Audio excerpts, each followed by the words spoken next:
Brian Lehrer on WNYC with our Wednesday Cityscapes series for the month of April in conjunction with the WNYC Culture Department, which has armed a number of the leading architects of New York with video cameras and had them go out and shoot things that they find interesting around different themes and different observations. And Stephen Cassell, who is the principal in Achitecture Research Office, LLC, went out and shot things having to do with green architecture. By the way, I guess I should mention that Architecture Research Office is at 160 Varick Street, which happens to be where WNYC is. Stephen Cassell, that was you in the elevator, wasn't it? Yes, it was. It's a very green commute here. A very, very green commute. You could even take the stairs, you know. And I love this idea of arming you architects with video cameras. Did you have fun making these videos? It's been a lot of fun. I've learned that I can't necessarily talk and film at the same time. It's a little more challenging than I realized. But it also is a chance for me to go see some things that I wanted to see and didn't have the time. That, you know, buildings that I've read about and known about, for example, the Queen's Botanical Gardens. What'd you see there?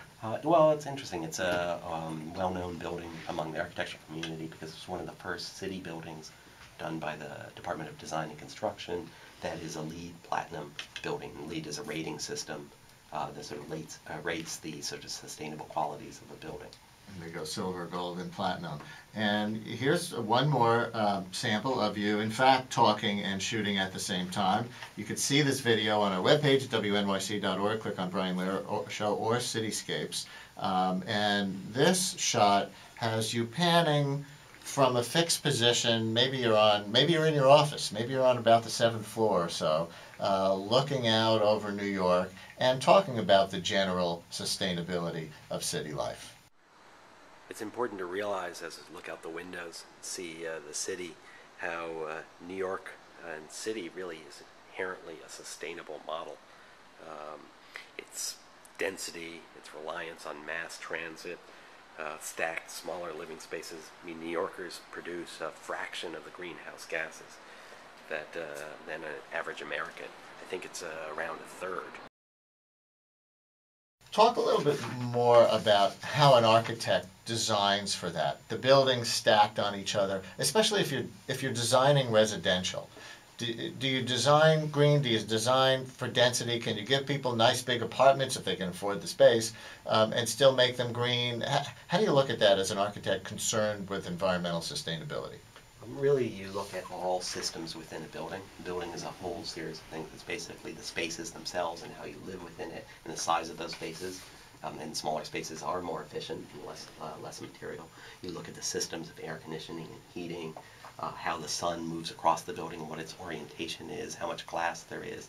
So it's really looking at a wide variety of systems and seeing how you can take advantage of the specific site of the project and how all these systems interact in a more efficient way. Is this a whole new world for architects, Paul? Do many architects almost need to get retraining to, you know, interface with environmental engineers and people like that who maybe they didn't have to think about so much before? Well, to some extent, yes. Although if they were smart, they were thinking about all these things to some extent all along, because, you know, there's always been a tension between whether you think of architecture just as a pure object, almost as if it were sculpture, and the extent to which you think of it in terms of all of the other aspects, both internal function, relationship to the city, and relationship to the environment. You know, a building, very few buildings ought to be the same on the north, east, south, and west, because the environmental conditions they face are different.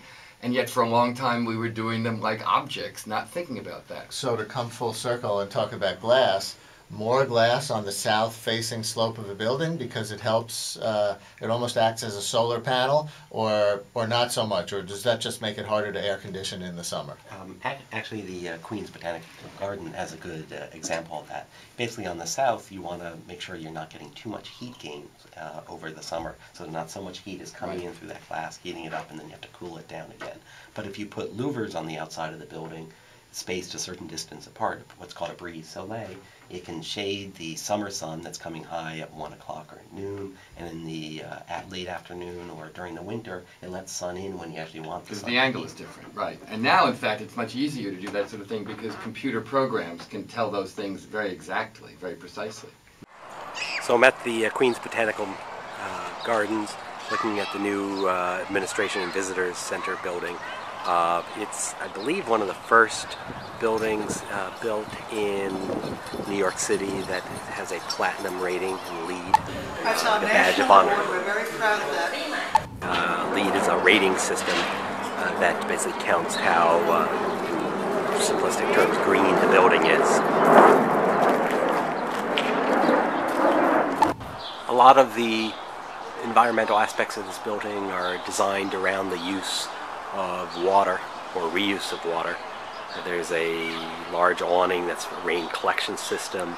There's a whole series of, I think what would be called bioswales that filter water and cleanse it, reuse of water, gray water systems in the toilets. A waterless urinal right here for you to see. The glassed-in administrative offices upstairs are clad in a wood, I think black locust solar brise soleil. What that does is keep steeply angled sun from the heat of the summer from getting in.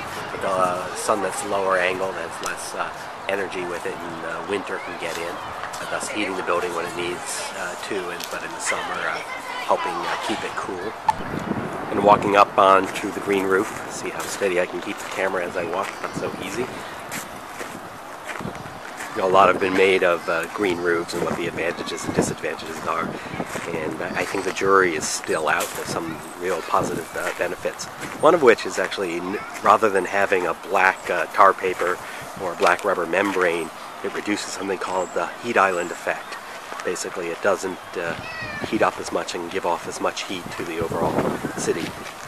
Usually its ambient temperature is similar to that of just the temperature of the outside air. And that's a major benefit.